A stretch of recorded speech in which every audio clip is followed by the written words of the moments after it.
Shabbat Shalom, amados que nos siguen. Esta es una clase más de su canal Kabbalah Yeshua. Hoy estamos a 23 de septiembre del año 2023, pero estamos en el calendario judío, Shabbat 8 de Tisri del año 5784. Esto quiere decir que el viernes de hace 8 días, en Rosh Hashanah comienza el año 5784, terminó el 5783 y vamos a aprender algo que tiene que ver también con la parashá Haasinu, que es la penúltima parashá, porque el libro de Devarim, que es el último libro que se está estudiando las parashá, contiene 11 parashat, pero estas 10 tienen que ver con las 10 dimensiones de las 10 sefirot y su correspondencia también con las virtudes del ser humano. Entonces la parashá número 11 es la bendición de Moshe, le llaman el canto de Moshe. Bien, esta bendición es lo que entendemos en la física, en la mecánica cuántica, como que el fin determina el principio y el principio determina el final. Lo que es al final es al principio, lo que es el principio es al final. Bien, exactamente como la vida de cada uno de nosotros. ¿Sabe usted que la soberbia del ser humano le impide abrir sus oídos para escuchar la voz del Creador? Y entonces para esto vamos a traer a colación un verso del profeta Isaías, dos versos del profeta Isaías, y también lo que dice el libro de Shemot, del Éxodo, en lo que se refiere a estar ciego, sordo y mudo. Dice la Torá en el libro de Shemot 4:11, Vayomer Adonai elav, Misham pe ladam, Omi yasum ilem, o Jeresh, o Fikeach Jobir, alo Anoji Adonai. Y le dijo entonces Hashem a Moisés, ¿quién ha dado boca a la persona? ¿O quién da la mudez, la sordera, o la visión, o la ceguera? ¿Acaso no soy yo? Esto ocurrió cuando Moisés se declaraba incompetente, no tartamudo como enseña la religión, sino incapaz de poder explicar y de poderse expresar como una persona, como un orador, digamos. No es que él era tartamudo, simplemente sentía que no tenía la capacidad de expresión, porque también el envío era con Faraón, que era no solamente una autoridad, sino que ellos, al ser líderes, eran sumamente inteligentes y cultos. La mayoría han sido inteligentes porque son estudiados y preparados, pues Faraón no era la excepción. Bien, tomando en cuenta esto, vamos a analizar cómo el ser humano se niega a escuchar la voz del Creador porque don Señor X siente que todo lo sabe y que al leer alguna parte en algún libro, alguna porción por ahí de cualquier conocimiento, siente que ya no tiene nada que aprender. Y sobre todo cuando se trata del conocimiento de la Torá. Porque la religión enseña que leer es aprender. Pero leer no es aprender. Aprender no es memorizar, sino que aprender es entender. Y entender que en las letras que nosotros estamos leyendo de la Torá hay una información adicional oculta y que lo único que estamos viendo en este libro son las historias. He ahí de que se haga muy difícil comprender por qué había un Dios que era iracundo, que era celoso, que causaba destrucción, etc. Bien, no se ha entendido esta parte en donde la energía del Creador desciende al mundo y al entrar en este mundo físico en realidad se va vistiendo de materia. Y al vestirse de materia se va convirtiendo en eventos físicos en este mundo con una energía densa. Bien, esto nos ayudaría a entender entonces por qué hay unas historias en la Torá de esta naturaleza. Pero en realidad es una energía que ha sido deformada, que ha sido distorsionada.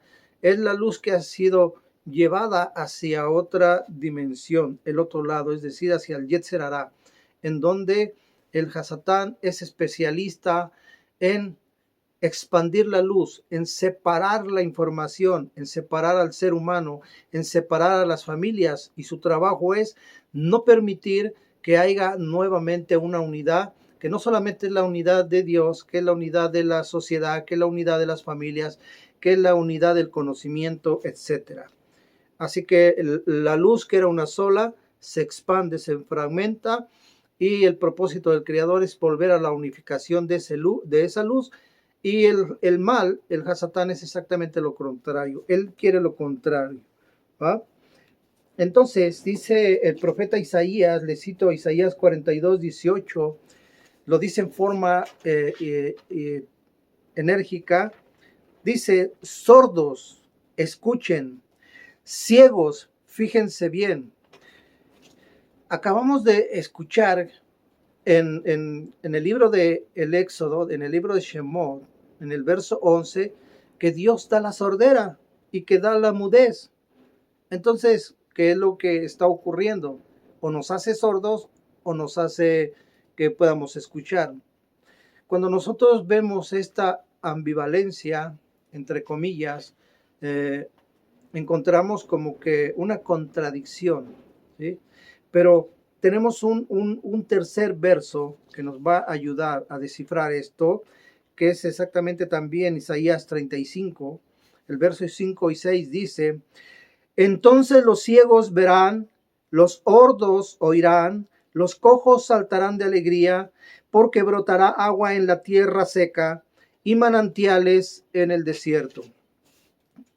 Cuando la Torá habla de la tierra, nosotros debemos de comprender que nosotros, el ser humano, es el producto de la tierra, como dice Génesis 2:7, y tomó a Shem del polvo de la tierra y formó al ser humano. Cuando la Torá habla de la tierra, siempre se va a hacer referencia al ser humano, de manera individual o de forma colectiva, es decir, la humanidad. Y cuando habla de las aguas, cuando habla del agua, ya sea en forma de rocío, en forma de lluvia, en forma de pozo, en forma de mar, de ríos, de lagos, etc., siempre el agua va a hacer alusión a la palabra del Creador, es decir, a su bendita Torá. Y entonces ya vemos aquí que está hablando de que cuando los ciegos vean y escuchen, dice que esa agua va a ser de la tierra seca. Es decir, la sequedad siempre se ha visto el desierto no solamente como un espacio árido, es árido ante nuestros ojos, en donde no hay nada, en donde al parecer solamente lo malo subsiste, pero en ese lugar es un tiempo de formación. El desierto es un tiempo de formación, y por eso tiene que ver también con la letra Mem, que es 40, la gematría de 40, ¿sí? Y 40 es la Mem, que representa al agua, Maim. Bien, con estos datos podemos ir haciendo una introducción a la psicología humana. Cuando ellos no quieren oír, si yo le pregunto a la gente qué parte de nuestro cuerpo percibe más al mundo, ¿sí? Porque vamos a hablar de los 5 sentidos. ¿Cuál de nuestros 5 sentidos, de la vista, del oído, del tacto, de lo que es la boca con el sabor, cuál de nuestros 5 sentidos percibe más al mundo? Pues la mayoría pensaría que es la vista. El sentido de la vista, pues, es la que le proporciona más información al cerebro. Pero también primero tenemos que saber que nuestro cerebro, nuestro entendimiento, nuestra neshama está llena del 100% de lo que nuestros 5 sentidos le otorgan. Espero explicarme con este concepto porque nos va a ayudar bastante para poder entender el concepto de esta mañana. Voy a hacer un dibujo. Yo he enseñado que las dimensiones las podemos comprender a partir de la yud.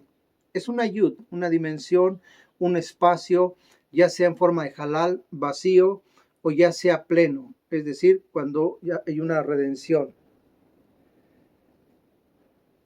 Digamos que tenemos una yud y que tenemos una yud invertida y que nuevamente tenemos una yud, otra vez tenemos una yud. Son dimensiones, la yud. Acá tenemos otra yud, acá tenemos otra yud. Perdón por el dibujo, es solamente para poder darme a entender con este concepto. Cuando nosotros a través de nuestros 5 sentidos percibimos el mundo, estamos recibiendo información y resulta que nuestros ojos, ¿sí? La yud vale 10. ¿Sí? Tenemos 2 ojos, tenemos una nariz que podemos partir a la mitad porque tiene 2 orificios, ¿sí? Entonces es otra yud igual que vale 20. Tenemos una boca que también se va a dividir en 2. Entonces tenemos aquí otro valor de 10. Aquí tenemos otro valor de 10. Y tenemos, como no tengo espacio para hacer el dibujo, vamos a imaginar que estos son nuestros brazos, nuestras extremidades de los brazos, ¿sí? Y es como si una dimensión se abrieran 2 y entonces esa dimensión vale 5, porque sería como una hei. Una yud partida por la mitad es una hei porque la hei vale 5. Bien, entonces vamos a hacer un conteo. Tenemos 10, 20 y 30. Hasta este momento, el sentido de nuestro olfato, de nuestra boca, del paladar y de nuestras manos equivalen a un 30%. Es un 30% de la información. Un 30% de la información que recibe nuestro cerebro está en el olfato, en el gusto y en el tacto. Bien, tenemos un 30%. Y nuestros ojos equivalen a un 20%. La vista es un 20%, nuestros ojos. Esto quiere decir que nuestros oídos, para que se completara el porcentaje, ¿va? Tenemos un 25% en nuestros oídos, izquierdo y derecho, que equivalen a un 50%. ¿Sí? ¿Qué quiere decir esto? Entonces ya tenemos 50, 20 y 30, 50, ya tenemos un 100%. Ahí está el porcentaje de que nuestro cerebro, imaginen que este es nuestro cerebro, un hemisferio, así en 2 hemisferio derecho. Aquí podemos entender por qué dice el creador, ¿sí? El creador en la Torá, ¿sí? Que él hizo al ciego e hizo al mudo, hizo al que ve y hizo al que habla, porque no está hablando de personas físicas con una incapacidad física, no son personas incapacitadas, es un sentido espiritual profundo el que le está dando, porque vamos a ver otra cosa aquí muy, muy bonita, ¿sí?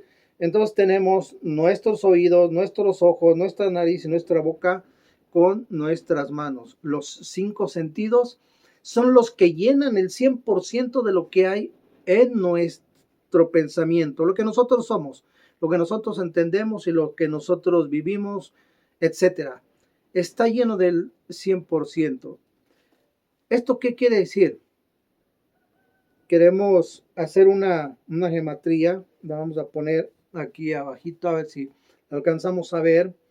Cuando juntamos este sentido del oído, tenemos 25 y 25 son 50, pero 50 es la letra nun. ¿sí? La letra Nun vale 50 y en nuestros ojos tenemos otra letra.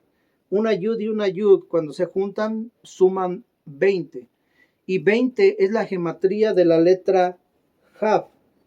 Bien, ahora tenemos, ¿va?, que hay una Yud que es la nariz y tenemos una Yud que es la boca, ¿sí? Pero no vamos a repetir las letras. Después tenemos en el tacto una letra G. Es una Yud partida por la mitad, pero vamos a tomar la letra G como referencia, ¿sí?, para que la gramática nos ofrezca un secreto, ¿sí? Entonces los sentidos dejaron de ser sentidos, dejaron de ser porcentajes y se convirtieron en letras. Bien, ahora voy a pasar a borrar esta imagen para poder hacer la gematría.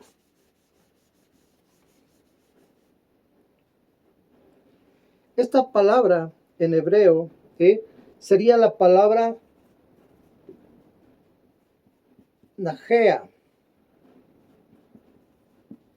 Najea. Esta palabra en realidad significa en español inválido.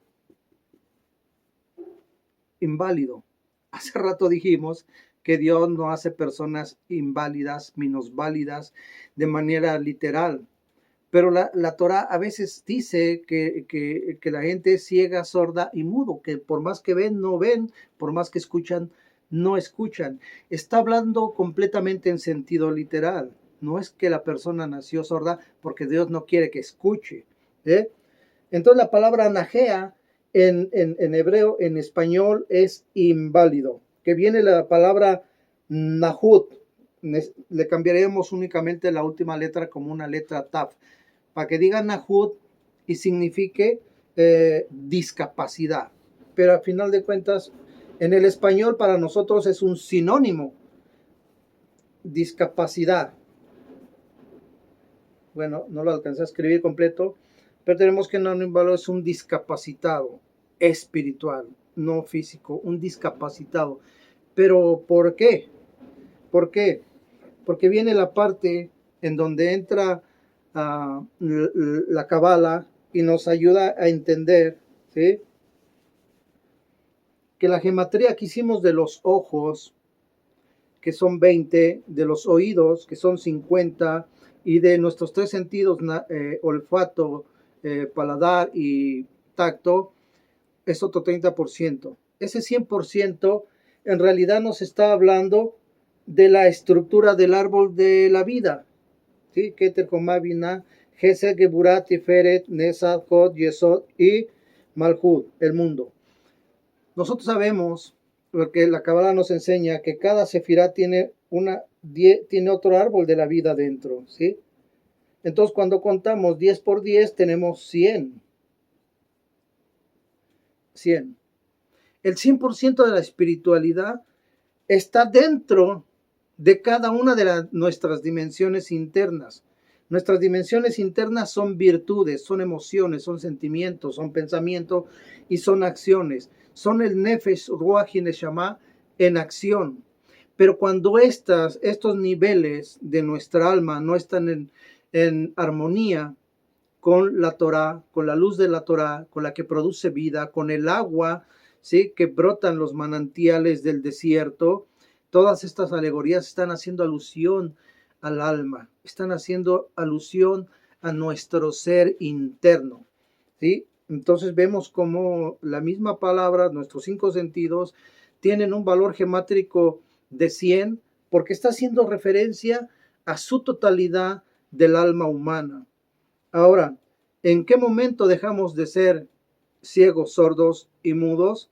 En el momento en que tenemos la capacidad de escuchar. Mire lo que le voy a decir. En Rosh Hashanah se tocó el shofar. Y hasta lo que es el Sidur, ¿verdad?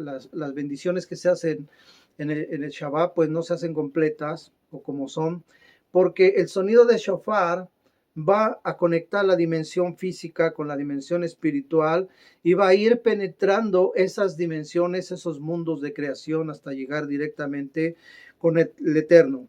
Hacer una apertura y empieza a descender esa luz que equivale a los 10 días del primero de Tisri, de Rosh Hashanah a Yom Kippur. Hay 10 días. Qué casualidad ahora que tenemos 10 días. Pues es entonces en donde empieza a descender la luz del Creador desde Keter Jomá Binah Geburah hasta el mundo de Malhut y llegar a Yom Kippur. El Yom Kippur es después de la última parashá Hasinú, que es exactamente la parashá Besot Aberajá, la bendición de Moshe, en donde él envía una bendición igual que el Shabbat, ¿sí? Igual que el Shabbat. Por eso decíamos que lo que es el principio es el final. Entonces Yom Kippur se presenta en el mundo físico, el Kippur, ¿sí? El perdón en este mundo físico, junto con la entrega de las segundas tablas, ¿sí? Las primeras se rompieron, las segundas, cuando baja Moshe de Monte Sinai, baja con las segundas tablas, y junto con ellas el perdón para el pueblo que había hecho el becerro de oro. Pero lo que nos interesa a nosotros es que después de Rosh Hashanah, en Yom Kippur hay un perdón, sí, pero cuando el Hasatán quiere acusar al ser humano, porque recuerde que el juicio celestial es parecido al juicio terrenal. Hay un abogado, hay un abogado tartamudo, hay un defensor que también, perdón, hay un abogado que es muy hablador y hay un tartamudo que es el que tiene la acusación. Vaya, a ver si me explico, porque al parecer yo soy el que está haciendo la expresión mal. Tenemos un abogado, tenemos un juicio que se parece al juicio de la tierra, el juicio celestial, donde hay acusadores.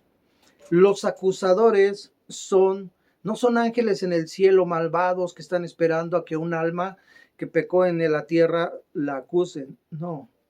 Los acusadores son ángeles negativos que nosotros mismos creamos en el mundo. No los llevamos al cielo y allá se convierten en nuestros acusadores.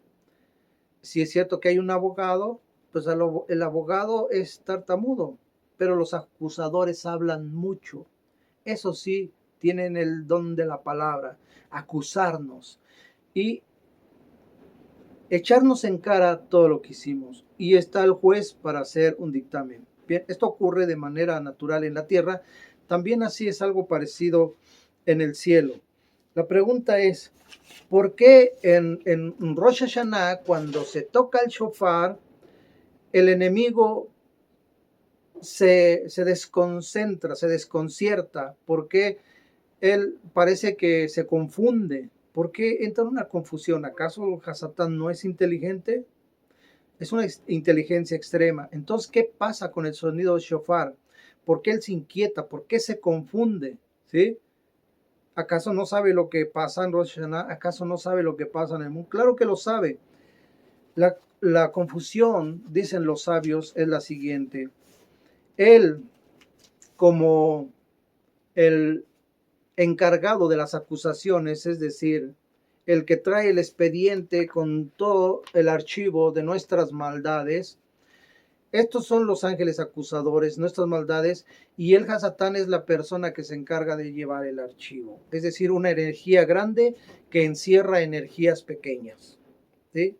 Una maldad grande que encierra maldades más pequeñas, entre comillas pequeñas. Bien, todos estos pecados o faltas que ha cometido el ser humano, llega el Hasatán y en Rosh Hashanah y suena el shofar y dice, ¿qué hago? ¿Lo entrego o no lo entrego? Aquí viene la parte más hermosa de este estudio. Cuando nosotros prestamos oído a las clases de Torah, a los estudios de la bendita palabra de Hashem, Cuando nosotros estudiamos la parashá, el sol, los secretos del cielo, la cábala, todo lo que tiene que ver con el alma. Entonces nosotros estamos predisponiendo nuestros 5 sentidos, por eso es el principal, ¿sí? Por eso es 50%, ¿sí? Es el principal receptor de todo lo que se va a llenar nuestra Neshama. Esta es la parte importante. Por eso el Shema es escucha. Shema Israel, escucha. Y quiero que sepan que la palabra Israel tiene una gematría final de 10. Está diciendo, alma, escucha. Si quieren lo pueden ver, la gematría de la palabra Israel, y es muy tremendo, muy hermoso Lo voy a dibujar para no dejarlo así para las personas que pues no están muy relacionadas con la gematría o con estas cosas. Lo voy a escribir aquí rápidamente. Israel es la letra Yud, la letra Shin, la letra Resh, la letra Aleph y la letra Lamed. Israel, cuando hacemos una gematría, tenemos una cantidad de 541. Después la reducimos a un Mispar Katán y tenemos 5 y 4, 9 y 1, 10. Nuestra alma, Shema. Alma, escucha al Eterno, Shema Israel. Tu Dios es uno. Él va a unificar todas tus dimensiones, todas tus emociones, va a equilibrar todos tus desequilibrios. Pero todo viene a partir de escuchar, predisponer nuestras vidas para escuchar estudios de Torah. Nos va a ayudar a que el Hasatán no presente ese archivo. Por eso está confundido. ¿Lo presento o no lo presento? Cuando nos ve estudiando Torah y ve que nuestro oído está escuchando la palabra del Creador, entonces él tiembla y dice, mejor no lo presento. ¿Sabe por qué? La razón es muy poderosa. Porque no por nada dice la Torah y los profetas que los pecados de la persona, aunque sean rojos como el carmesí, dando a entender como la sangre, serán blancos como la nieve. Esto quiere decir que todas las energías negativas se convierten en misbot, en energías buenas, en ángeles. Y aún nuestro pasado confuso, aturdido y pecaminoso se convierte en algo blanco delante del Creador. Así es de que el Hasatán presenta este archivo lleno de mis maldades, pero cuando yo he predispuesto mi vida a escuchar y aprender Torah, Él no le va a entregar a Dios acusaciones, sino que estas acusaciones se convierten en mis bendiciones a mi favor. Espero que haya aprendido algo nuevo, que me haya dado a entender. Gracias por su atención, que el Eterno les conceda Shalom.